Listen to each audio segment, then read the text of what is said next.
सुंदर भाव से ब्रज की गोपियां गाती हैं और सुनाती हुई चली जा रही हैं भगवान को। बड़ी सुंदर गारियां की दी गाई और प्रभु का पाणिग्रह संस्कार वैदिक विधि से होने लगा और बड़ा सुंदर भाव के साथ उन्होंने भगवान का आनंद देते हुए प्रभु के स्वरूप का दर्शन कराया और भगवान की छवि का आनंद हुआ। बड़ा सुंदर दर्शन कराया, सबने बड़े सुंदर भाव से भगवान के विवाह का आनंद लिया। आचार्य प्रवर बड़े सुंदर भाव के साथ में इस गीत का आनंद लेते हैं। सखियों ने बड़ा सुंदर राल किया और इतना सुंदर भाव गाया भगवान के विवाह के लिए। सखियों ने बड़ा सुंदर दर्शन दिया। आनंद विभोर होकर के प्रभु कृपा करते हैं। अब प्रभु की जब कृपा हुई तो भगवान के कालांतर में बड़ा सुंदर पुत्र का जन्म हुआ। लेकिन पुत्र का जब जन्म हुआ तो बालक को प्रसूति गृह से बालक हरण कर महाराज एक दैत्य हरण करके ले गया जिसका नाम संवासुर है। संवासुर ने दैत्य बालक को ले गए। देखिए इसलिए क्योंकि भगवान से बड़ा द्वेष रखता है संवासुर। संवासुर क्या रखता है? द्वेष। एक बड़ी अच्छी बात बताना, जब आपकी प्रभुता बढ़ेगी, आपकी क्या बढ़ेगी? प्रभुता, तो आपके शत्रु भी बहुत होंगे। इसलिए कभी किसी की निंदा कम करो, जो जैसा है अपने लिए। अच्छा, द्वेष भी है। व्यक्ति को कभी कभी ऐसा लगने लगता है, भगवान को कभी कभी ऐसा लगने लगता है कि लोगों को कि हम ही सर्वस्व हैं, सब कुछ हम हैं। लेकिन हम आपको एक बहुत अच्छी बात बता दें।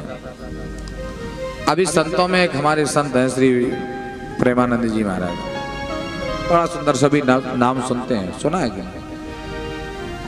और इतने सरल संत हमने कभी उनको देखा नहीं, जिनके जीवन में दो दो किडनियां फेल हो गई लेकिन प्रभु की भक्ति में संलग्न है, आज भी जीवित हैं। डायलिसिस रोज होता है और फिर भी राधा राधा जपते हैं और भगवान की कृपा से आज जीवित हैं। तो इसे कहते हैं प्रभु की कृपा। क्या कहते हैं? प्रभु की कृपा। यही कृपा है। हमने एक दिन आपको शायद कथा में कहा, जब तक हमारी मृत्यु भगवान की इच्छा नहीं, जब तक हमें कोई मार नहीं सकता, और जब प्रभु की इच्छा है कि हमें मरना है तो संसार में कोई हमें बचा नहीं सकता। तो ये प्रभु की कृपा है और जब प्रभु की कृपा होगी तो आनंद भी हम और आपको प्राप्त होगा।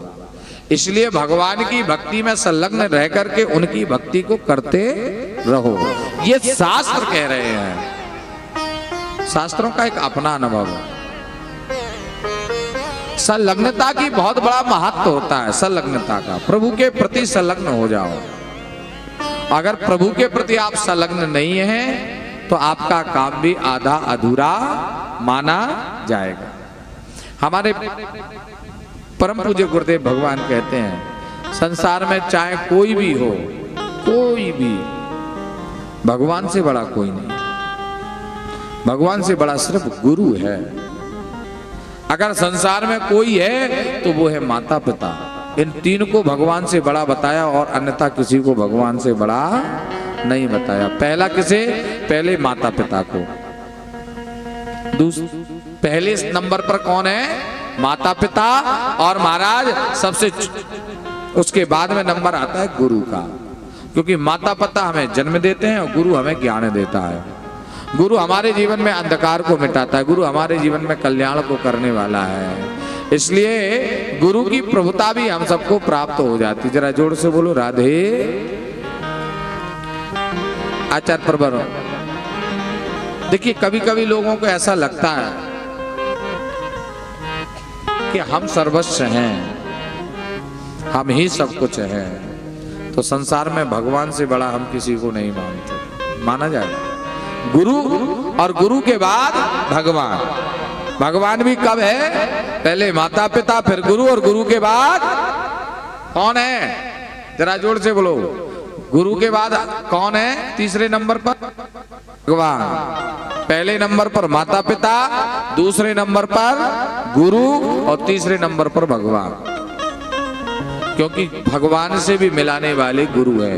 गुरु गोविंद दुई खड़े और काके लागू पाए। बलिहारी गुरु आपकी सो गोविंद दियो मिलाए। गुरु की कृपा से भगवान को भगवत्ता की सत्ता प्राप्त होती है। और जब आप ऊंचाइयों पर बढ़ोगे तो आपके बुराईगार भी बढ़ेंगे। आप जब पद प्रतिष्ठा में आगे बढ़ोगे तो निंदा करने वाले भी होंगे। और संत लोग कहते हैं निंदक नियरे राखियो आंगन कुटी छवा। निंदक पास में होना चाहिए, बुराई करने वाले साथ होना चाहिए।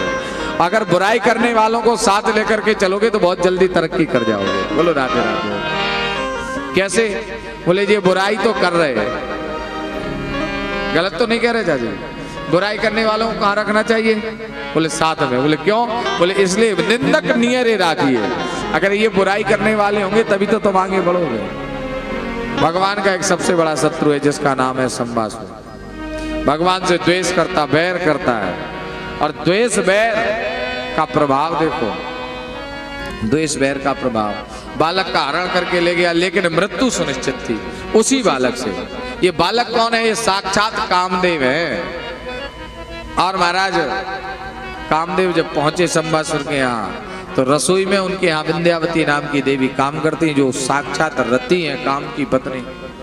और भगवान शिव का ये वरदान था, कृष्ण तनय हो यो पति तोरा वचन अन्यथा हो न मोरा। जब काम जल करके खाक हो गया, भगवान शिव ने तीसरा नेत्र खोला तो काम जल करके खाक हो गया। और काम जब जल करके खाक हुआ तो प्रार्थना किससे की? रति ने, भगवान महादेव। तो भगवान शिव ने कहा कि पहला पुत्र भगवान का तुम्हारा पति ही होगा। कृष्ण तनय हो यो पति तोरा और वचन अन्यथा होए न मोरा।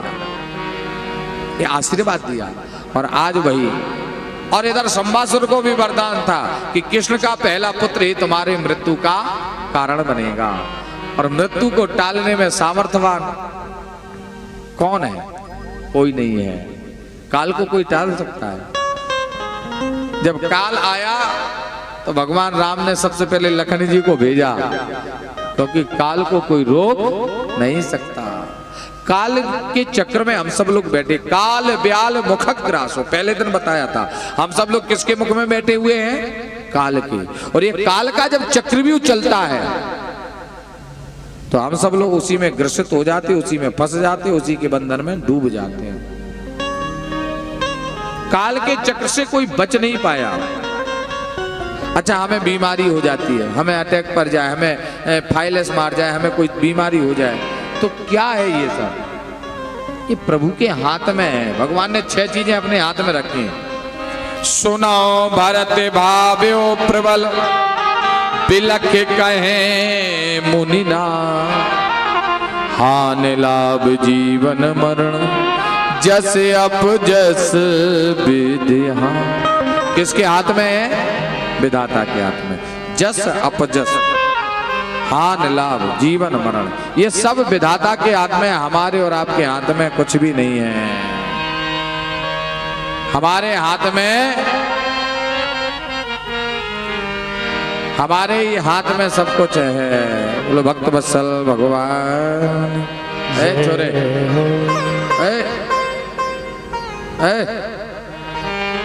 शांत बैठो। बोलो राधे, बोलो भक्त वत्सल भगवान की। आचार्य प्रवर बड़े भाव के साथ में कह रहे हैं, भगवान ने मृत्यु से किसी को नहीं बख्शा और मृत्यु ने किसी को नहीं छोड़ा। बचने का प्रयत्न किसने किया? संबासुर ने। तो मृत्यु घर में ही पहुंच गई। और जब बालक बड़ा हुआ, संबासुर को मार दिया, अपनी पत्नी के साथ विवाह किया, लौट करके आए। जब तक भगवान के 16,108 विवाह हो चुके हैं। पहला विवाह किसके साथ में हुआ? रुक्मणी मैया के साथ, भगवान का रुक्मणी मंगल विवाह। दूसरा विवाह महाराज जामवंत की बेटी जामवंती से हुआ। कैसे? भालू की बिटिया से विवाह भगवान का। तो सत्यभामा है महाराज। बड़ा सुंदर भाव दिया। आचार्य प्रवर कहते हैं, सत्राजित नाम के महाराज हैं। इनके पास सांवर्तक नामक मणि जो 8 रत्ती सोना देती है। ठाकुर जी ने एक दिन इनसे मणि मांग ली तो मणि इन्होंने देने के लिए मना कर दिया प्रभु को। भगवान ने कहा तुम्हारी वस्तु दो या ना दो, मर्जी। भाई किसी की वस्तु पर अपना अधिकार नहीं होता। सत्यजित जी महाराज ने जब सामर्थक नामक मणि को देने के लिए मना कर दिया, लेकिन समय का चक्र भी तो वही बात यही आ रही है कि जो बात जहां चले वो वहां घटती ही है। भगवान को जीवन में कलंक लगा दिया इस मणि ने। कलंक क्यों लगा?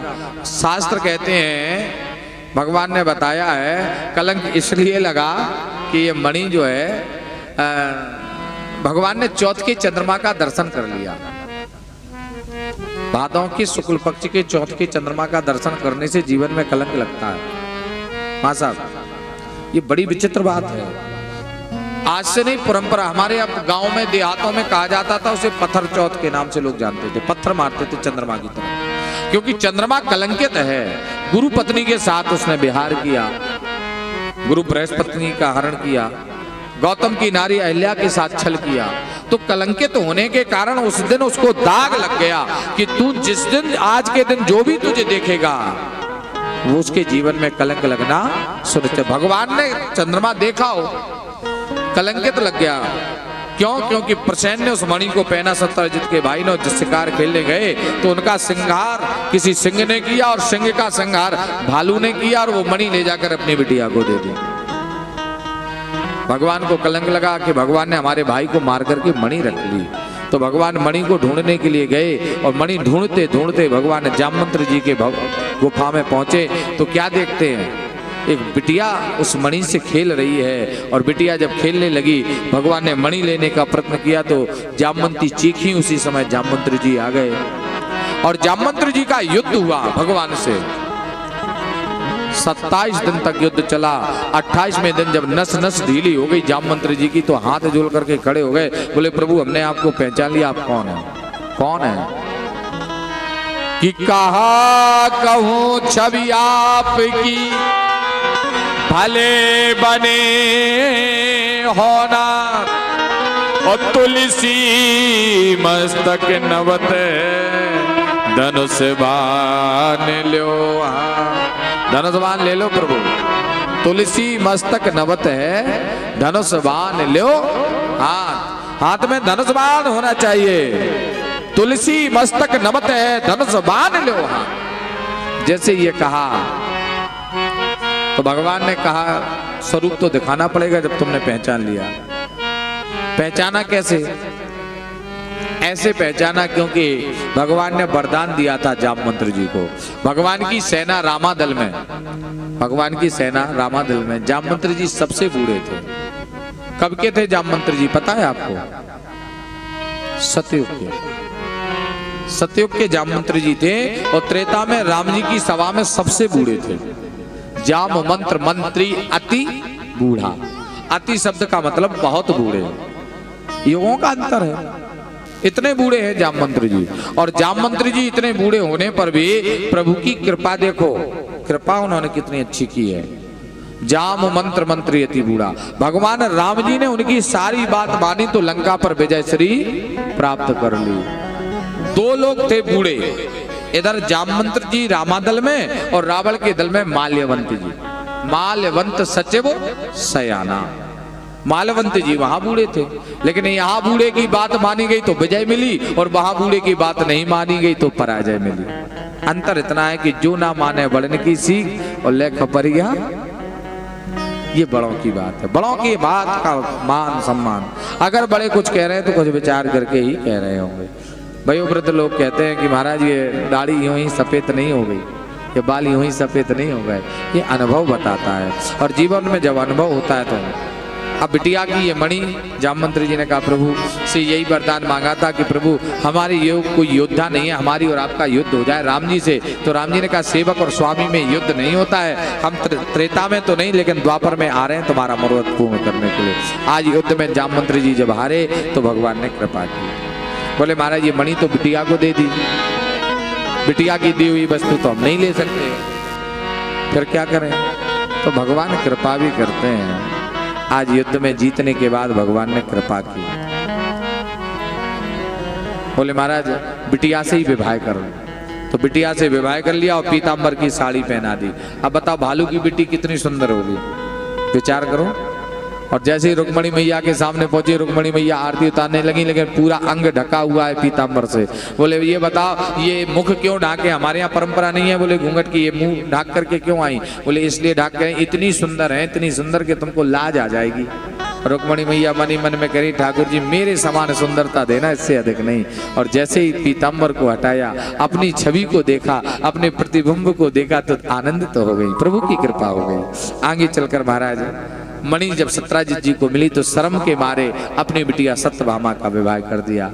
एक दिन अर्जुन के साथ खेलने जा रहे थे, सो महाराज भगवान को कालिंद्री मिली, सो अर्जुन ने कालिंद्री का विवाह भगवान कन्हैया के साथ कर दिया। भगवान के 4 विवाह, 5वां विवाह नग्नता के साथ में, और महाराज 6वां विवाह सत्या के साथ में, 7वां विवाह भद्रा के साथ में, और 8वां विवाह लक्ष्मणा के साथ में। इस प्रकार से भगवान के 8 विवाह हुए। एक महाराज नरकासुर नाम का दैत्य है, प्रज्ञ ज्योतिषपुर में रहता है, जिसने 20,000 कन्याओं को एक साथ विवाह करने का संकल्प किया था। 16,100 कन्या इसके यहाँ बंदी थी। एक दिन सत्यभामा रूठ गई, तो सत्यभामा को लेकर के महाराज प्रभु भ्रमण करने गए, तो नरकासुर का उद्धार कर दिया। और नरकासुर का जब उद्धार किया तो 16,000 कन्याएं कैद से जैसे ही मुक्ति हुई। कहाँ जा रही हो? बोले अब हम अपने जीवन को त्यागने जा रहे हैं, क्योंकि दैत्य के यहाँ बंदी रहे, कौन हमसे विवाह करेगा, कौन हमारे जीवन को जिएगा। तो उन्होंने कहा अब क्या करें? भगवान ने कहा संसार में जिसका कोई नहीं है उसका मैं हूं, जिसका संसार में कोई नहीं है उसका कौन है? परमात्मा। तुरंत भगवान ने सबका हाथ पकड़ा, रथ पर बिठाया और बारात लेकर के अपने घर पहुंच गए। इस प्रकार से भगवान के 16,108 विवाह हो गए। बड़ा सुंदर विवाह का आनंद हुआ प्रभु का, बड़ा सुंदर उत्सव प्रभु ने मनाया। विवाह उत्सव में इतना आनंद हुआ कि सब आनंदित होने लगे। भगवान के 16,108 आज विवाह हो गए, और विवाह का आनंद देते हुए प्रभु ने भी कृपा कर दी, और प्रभु की कृपा का आनंद भी बड़ा प्यारा है। जय हो। आज भगवान कहने लगे बड़ा सुंदर आनंद दिया। ऐसे सामले सलोने सरकार की छवि। कालांतर में प्रत्येक रानी के गर्भ से 10-10 बेटा और एक पुत्री का जन्म हुआ। इस प्रकार से भगवान का वंश बढ़ा। भगवान नित्य नई कृपा करते हैं। एक दिन महाराज अपने परिवार अपने प्रखर के साथ खेल रहे थे। उसी समय महाराज एक गेंद खेलते खेलते कुएं में चली गई, तो वहां क्या देखते हैं प्रभु, उसी में एक गिरगिट रहता है, और प्रभु ने जैसे ही स्पर्श किया, जैसे ही भगवान ने उसको स्पर्श किया, तुरंत महाराज उस गिरगिट ने अपनी देह छोड़ दी। पूछा आप कौन हो? तो बताया कि मेरा नाम राजा नरग है। नरग? हाँ। नरक का काम क्या है? बोले हम दान करते थे, गौदान किए हैं, और गौदान का परिणाम ये मिला कि महाराज एक ही गाय मैंने 2 पंडित जी को दान में दे दी, और ब्राह्मण लड़ते लड़ते अपनी देह को त्याग देते हैं। ब्राह्मणों की मृत्यु हो गई, तो ब्राह्मणों के श्राप के कारण मुझे आज पाप भोगना पड़ा। एक कथा हमको ये संकेत देती है, एक वस्तु 2 लोगों को दान नहीं करनी चाहिए। सीधी सीधी बात ही है। कभी कभी यजमान लोग ऐसा कर देते हैं, पंडित जी को दे दिया फिर वही वस्तु दूसरों को दे दी। ऐसा नहीं करना है, दान करो, ये दान का प्रभाव है। आगे चलकर भगवान से किसी ने पूछा क्या भगवान दयालु है क्या? भगवान के प्रकर का विवाह हुआ, परिवार का विवाह हुआ, तो आगे चलकर भगवान से पूछा, भगवान कृपा जब करते हैं ना दयालु, तो ऐसी दया करते हैं जैसी कोई कर ही नहीं सकता। भगवान ने किसी दीन पर दया की क्या कभी? एक दीन पर की। बड़ा सुंदर श्लोक भागवत जी में आया, कृष्ण सीत सखा किंचित ब्राह्मणो ब्रह्म विद्यमान ब्रक्त इंद्रियार्थेषु प्रशांतात्मा जितेन्द्रिया। कृष्ण से सखा किंचित ब्राह्मणो ब्रह्म विद्यमा ब्रक्त इंद्रियार्थेषु प्रशांतात्मा जितेन्द्रिया। इंद्रियों को जीतने वाले प्रशांत आत्मा एक पंडित जी हैं। कृष्ण सखा किंचित कैसे हैं? जिन्होंने अपनी इंद्रियों को जीत लिया है। इंद्रियों को जीतना बड़ा विचित्र होता है, बड़ा विचित्र। और जिसने अपनी इंद्रियों को जीत लिया, ऐसा धर्मात्मा ब्राह्मण भगवान का एक ही था। प्रशांत आत्मा जितेंद्रिया। और ब्राह्मण का तो प्यारे एक ही धन है, संतोष धन। संतोष रखो, भगवान सब देंगे। हकीकत बात तो यही है। लेकिन महाराज ये कलयुग है। बड़ी सुंदर बात याद आ गई। संतोष तो है, लेकिन क्या करें, कभी कभी संतोष को भी असंतोषी हो जाती। बोलो राधे राधे। हाँ, हमारे एक बात याद आ गई, लेकिन उसको यहीं रहने दो। कहते हैं महाराज, कहीं गए कथा में किसी के साथ कभी, तो उनका स्वभाव ही ऐसा हो, उसके लिए आप क्या कर सकते? स्वभाव को कभी किसी के बदल नहीं सकते आप। किसी का स्वभाव होता है, कितना भी दे दो तो फिर भी असंतुष्ट रहते हैं। तो इसका मतलब ये नहीं कि सब असंतुष्ट हों, संतोष रहो। जजमान देता है अपने सामर्थ्य से, और जजमान अगर सामर्थ्य से नहीं देगा तो जजमान जाने। वैसे उसे पता है कि हम कितने सामर्थ्यवान हैं, हम कितने सामर्थ्यवान हैं। सामर्थ्य से यजमान बहुत ताकत से देता है। ठाकुर जी की ऐसी कृपा है, हमारे यजमान उसको कभी मांगने की कोशिश नहीं करता हूँ, इसीलिए नहीं करता हूँ यजमान कहे, क्यों अग्रवाल जी? बोलो राधे राधे। लेकिन हम सबसे बड़ी मंगना है, हमें अंदर संतोष नहीं। हम कहते इनसे लिया, उनसे भी लिया, यज्ञ तो कराऊं मैं, सबसे मांग मांग के ही तो लिया है, लेकिन अपने लिए नहीं मांगते कभी। हम जब भी मांगते हैं ये कल्याण, ये एक कथा अपने आप सबके लिए करा रहे हैं। गुरु पूर्णिमासी के उपलक्ष्य में हो रही है। आप सब लोग सतमार्ग पर चलें, यही मेरी प्रेरणा है। हमारे परम पूजनीय श्री लक्कड़ बाबा महाराज जब यहाँ थे, उनका एक पैर कटा हुआ था, लेकिन मैंने जीवन में उनको एक साधना करते हुए देखा। आप रात में 12 बजे आ जाओ, रात में 2 बजे आ जाओ, जो यहाँ आसपास लोग रहते हैं उन्हें पता होगा, आश्रम पे कोई नहीं आता था, सिर्फ महाराज जी अकेले रहते थे। इक्का दुक्का उनके जो बहुत अच्छे से। और मैं जब भी रात में कभी कभी ट्रेन, हम कहीं कार्यक्रम करने गए और रात को 2-2 बजे हम महाराज जी के सामने लौट करके आए तो आश्रम पे ही रुकते थे। तो मैंने देखा महाराज जी का दरवाजा अंदर से कुंडी नीचे पड़ी, आप खोल के अंदर आ जाओ, कभी ताला नहीं डाला। और आगे उनका तखत डला है, आज भी डला है, वो तखत आज भी नहीं हटाया। सन 2020 में जब महाराज जी ने शरीर पूरा किया, मैं उस समय यहीं था। हम 3 लोग उस समय प्रेजेंट में मौजूद थे महाराज जी के पास। मैं, ओम प्रकाश कुशवाहा, पप्पू हलवाई और महेंद्र प्रकाश खरे हॉस्पिटल में ले गए, लेकर के आए। तो अंत समय में उन्होंने दूध पी करके अपने प्राणों को त्यागा। तो मैंने उनको एक साधना करते देखा जीवन में। कभी किसी भक्त से उन्होंने ये नहीं कहा मुझे कुछ ला के दो। हाथ में सिर्फ माला रहती थी रुद्राक्ष की। आज मेरे पास है वो माला। मैंने देखा वो माला हमेशा रात को 2 बजे भी साधना, एक पैर से चलते थे बैसाखी के साथ, लोगों ने देखा भी होगा। और इतनी साधना की, आज उसी साधना का प्रभाव है कि यहाँ पर ये यज्ञ हो रहा, अनुष्ठान हो रहा। हमारी कोई तपस्या नहीं है, या यहाँ जो महंती जी महाराज वो तो उनके शिष्य हैं, लेकिन जो पुराना तप प्रभु का है, हमारे महाराज जी का है, उसके आगे सब नतमस्तक है। क्योंकि वो तो उनके भी गुरु हैं, हमारे भी गुरु हैं, जिन्होंने हमें शिक्षा मार्ग पर झांसी में ला करके बिठाला है। उनकी तो आराधना, उनकी साधना जितनी करूं उतनी कम है, सत्य बता रहा हूं। उनकी समाधि का भी प्रभाव मैंने देखा। हमारे एक भक्त थे बहुत दूर से, बेचारे परेशान थे, तो हमने कहा एक बार समाधि पे हुआ ना, महाराज जी कृपा करेंगे। तो महाराज जी ने कृपा भी। महाराज जी का ऐसे शरीर बैठा हुआ है आज भी समाधि में, सन्यासियों के यहाँ समाधि दी जाती है। तो मैंने उनको देखा है। और ऐसे ही हमारे बुद्धगिरी जी महाराज हैं, वीरेंद्र गिरी जी महाराज, इनका नाम बुद्धगिरी था। और महाराज इतने तपस्वी हमने संत बहुत कम देखने को मिलते हैं। तो ऐसे ही हमारे महाराज जी वीरेंद्र गिरी कभी किसी से कुछ मांगते ही नहीं है। वो भी अपने मस्त रहते हैं, दूना पर बैठे हैं, लोग आते हैं, बैठे, मिले, मंदिर का दर्शन करें, कार्यक्रम कहाँ से हो रहा है, कौन करा रहा है, कोई मतलब नहीं, मस्त रहो बस भगवान में। तो यही तो साधना है। ऐसे ही एक ब्राह्मण है जो पंडित जी के मित्र, भगवान कन्हैया के मित्र हैं। ये कथाएं जो है संतों से ही जुड़ी हुई होती हैं। और कथाओं का अंत में हम आपने देखा हो कि अंतिम दिवस जब आता है, कथा का विराम दिवस आता है, तो कथा का कभी अंत नहीं होता है, कथा का होता है विराम। क्योंकि भगवान की इतनी कथाएं हैं जिन्हें कभी हम पूरा नहीं कर सकते। हरि अनंत हरि कथा अनंता कहें सुनाए बहुविध सब सुनता। कहने में हम सामर्थ्यवान नहीं है और ना आप सुनने में इतने सामर्थ्यवान हो।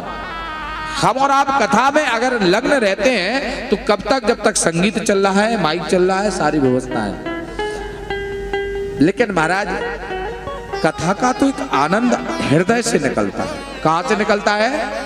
हृदय से। जिस दिन भाव अच्छा बन जाए उसी दिन समझ लो कथा का फल मिल गया। कथा जीवन की व्यथा को मिटाती है, भगवान से मिलाती है। इसलिए भगवान के प्रति निष्ठावान होकर के ये कथा सुनी जाती है। अंत में महाराज विराम के दिवस में सुदामा चरित्र की कथा सुनाई जाती है। सुनाते हैं, क्यों सुनाते हैं? ये कभी सोचा आपने? बीच में भी आ सकती थी कथा, कथा बीच में भी आ सकती थी किसी भी दिन। जन्मोत्सव के पहले भी सुदामा चरित्र की कथा आती। क्यों राजीव जी? कथा बीच में क्यों आती, क्यों नहीं आई सुदामा जी की? इसका एक कारण है। क्या कारण है? आपने कभी विचार करने की कोशिश की? बताओ, किसी ने कभी विचार किया सुदामा चरित्र की कथा 7वें दिन ही क्यों सुनाई जाती? कभी विचार आया तो होगा? नहीं आया। बोले पता नहीं, वो तो चली आ रही है परंपरा। देखिए आप लोग, हमने एक बहुत अच्छी बात सुनी है संतों से, जो श्रोता होते हैं ये ज्ञानवान होते हैं। ये वक्ता की बातों को सुन के उस पर तर्क वितर्क करने का, तर्क करने का अधिकार होता है। ये पूछ सकते हैं और आपको अधिकार है पूछने का। क्यों महाराज ये 7वें दिन क्यों होती है? कभी आपने विचार किया क्या? नहीं किया किसी ने। क्यों? क्योंकि आप लोग कथा को भाव से सुनते नहीं हो। इसलिए आप तो मनोरंजन की दृष्टि से कथा को देखते हो। कथा कोई मनोरंजन का साधन नहीं है। आपने सोचा चलो महाराज जी के यहाँ 3 घंटे आनंद होगा, बढ़िया कूलर पंखा लगा हुआ है, कथा सुनेंगे। कथा क्या सुनेंगे? महाराज जी को देखा, टेंट को देखा और सबको मिल लिया और उससे आता खाना पूर्ति। भाई सभी यजमानों ने कार्ड भेजा ना रिश्तेदारों को, तो उसी के लिए चल पड़े। कुछ बुरा नहीं मानना, मैं किसी के व्यक्ति विशेष के लिए नहीं कह रहा हूं, मैं सभी के यहाँ की यही घटना है ना। हम भी हो, हमारे यहाँ कहीं कथा हो रही हो, हमें कार्ड आता तो हम सिर्फ खाना पूर्ति करने के लिए जाते हैं, कुछ नहीं। लेकिन मेरा भाव सुनिएगा, हमारे गुरुदेव भगवान ने बताया है, और मेरा ये अंतःकरण का जो भाव कह रहा है उसको बड़े भाव से सुनना और समझना। अंत में इसलिए सुनाया जाता है सुदामा चरित्र का अंत, मतलब हमारे जीवन का बुढ़ापा। और अगर अंत सुधर गया, अंत भला तो सब भला। तो सुदामा चरित्र ये संकेत दे रहा है, कर लो तृष्णा जीवन में, जोड़ लो धन। सुदामा की तरह अगर संतोष रहोगे तो धन की कमी कभी नहीं होगी। धैर्यवान रहे सुदामा। जब तक आपके अंदर संतोष नहीं आएगा, जब तक आपके अंदर धैर्य नहीं आएगा, बड़बड़ाने से कुछ नहीं होता है। ये तो हमारे यजमानों को पता होगा धैर्य धारण करने से क्या लाभ होता है। ये कार्यक्रम इतना बड़ा होता है, हर वर्ष कार्यक्रम कराते हैं। पिछली वर्ष थोड़ा सा कार्यक्रम का गैप हो गया। अग्रवाल जी हमें 4 वर्ष से तो यहाँ देख ही रहे हो आप। ये कार्यक्रम कराते हमें हो गए यहाँ 8 वर्ष। महाराज जी पहले छोटे रूप में सिर्फ भागवत की कथा मंच पे ही कराते थे, और उस समय जब कथा का शुभारंभ किया तब हमारे प्रथम यजमान बने थे ओम प्रकाश कुशवाहा पप्पू, जब महाराज जी स्वयं थे।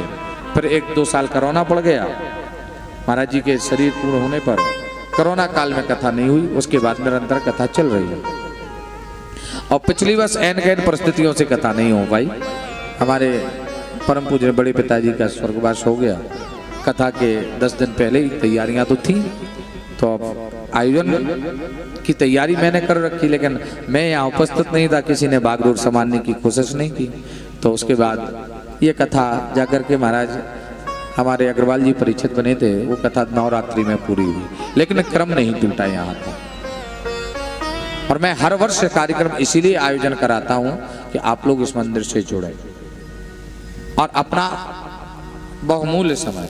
ये सारी महाराज जी की मेहनत है जो आप जहाँ पंडाल में बैठे हुए सब जगह देख रहे हो। ये महाराज जी ने कैसे की, एकत्रित कैसे व्यवस्था की। तो हमारा कहने का तात्पर्य इतना सा ही, यज्ञ अनुष्ठान आप सबके सहयोग से हुआ, एक एक ग्रुप है। इतना बड़ा कार्यक्रम, सारी व्यवस्थाएं, और अगर मैं घबरा जाऊं तो क्या होगा, कार्यक्रम फेल हो जाएगा।